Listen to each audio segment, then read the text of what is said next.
Hi hello ಸ್ನೇಹಿತರೆ, ಬೆಳಗಾವಿನಾಗ best family restaurant ಯಾವುದು ಅಂತ ಇನ್ಸ್ಟಾಗ್ರಾಮ್ ಸ್ಟೋರಿ ಹಾಕಿದ್ನಿ. ಬಹಳ ಜನ ಅಜಂತಾ ಕೆಫೆ ಬೆಸ್ಟ್ ಐತಿ ಅಂತ ಆನ್ಸರ್ ಮಾಡಿದರು.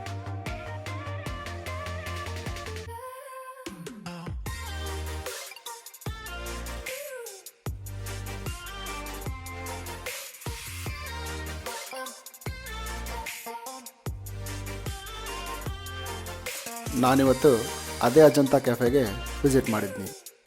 ಇವರು ಸುಮಾರು 60 ವರ್ಷದಿಂದ ಅಂದ್ರೆ 1963ನೇ ಇಸ್ವಿಯಿಂದ ಒಂದು ಒಳ್ಳೆಯ ಹೋಟೆಲ್ ಸರ್ವಿಸನ್ನು ಕೊಡ್ತಾ ಇದ್ದಾರೆ. ಇಲ್ಲಿಯ ಆಂಬಿಯನ್ಸ್ ಮಾತ್ರ ಸೂಪರ್. ಲೇಡೀಸ್ ಮತ್ತು ಫ್ಯಾಮಿಲಿಗೆ ಅಂತ ಕೂತ್ಕೊಳ್ಳೋಕೆ ಸಪ್ರೇಟ್ ಕ್ಯಾಬಿನ್ ಕೂಡ ಮಾಡಿದ್ದಾರೆ.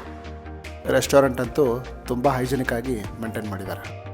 ಇಲ್ಲಿಯ ಸ್ಪೆಷಲ್ ಏನಪ್ಪ ಅಂತಂದ್ರೆ ಪೂರಿ ಕುರ್ಮಾ ಮತ್ತು ಉಪ್ಪಿಟ್ಟು, ಜೊತೆಗೆ ಸ್ವೀಟ್ನಲ್ಲಿ ಬಾಲುಷಾ ಅಂತೂ ಬಾಯಲ್ಲಿ ಇಟ್ಟರೆ ಕರಗೋ ಥರ ಇರ್ತೈತಿ. ನಾನು ಕೂಡ ಪೂರಿ ಕುರ್ಮಾ, ಉಪ್ಪಿಟ್ಟು ಮತ್ತು ಸ್ವೀಟ್ನಲ್ಲಿ ಬಾಲುಷಾ ಟ್ರೈ ಮಾಡಿದೆ. ಟೇಸ್ಟ್ ಮಾತ್ರ ಅಲ್ಟಿಮೇಟ್. ನೀವೇನಾದರೂ ಬೆಳಗಾವಿಗೆ ಬಂದರೆ ಅಜಂತಾ ಕೆಫೆಗೆ ಮಿಸ್ ಮಾಡದೆ ವಿಸಿಟ್ ಮಾಡಿರಿ. ಇವರ ಅಡ್ರೆಸ್ಸು ಚಿತ್ರಾ ಥಿಯೇಟ್ರ್ ಎದುರುಗಡೆ, ಬುರುಡ್ಗಲ್ಲಿ ಕಾರ್ನರ್, ಬೆಳಗಾವಿ. ವಿಡಿಯೋ ಇಷ್ಟ ಆದರೆ ಲೈಕ್ ಕಮೆಂಟ್ಸ್ ಮಾಡಿರಿ. ನಿಮ್ಮ ಸ್ನೇಹಿತರಿಗೂ ಈ ವಿಡಿಯೋ ಶೇರ್ ಮಾಡಿರಿ. ಹಂಗೆ ನಮ್ಮ ಯುವ ಕ್ಯಾಂಪ್ ಪೇಜನ್ನು ಫಾಲೋ ಮಾಡೋದು ಮರಿಬೇಡ್ರಿ.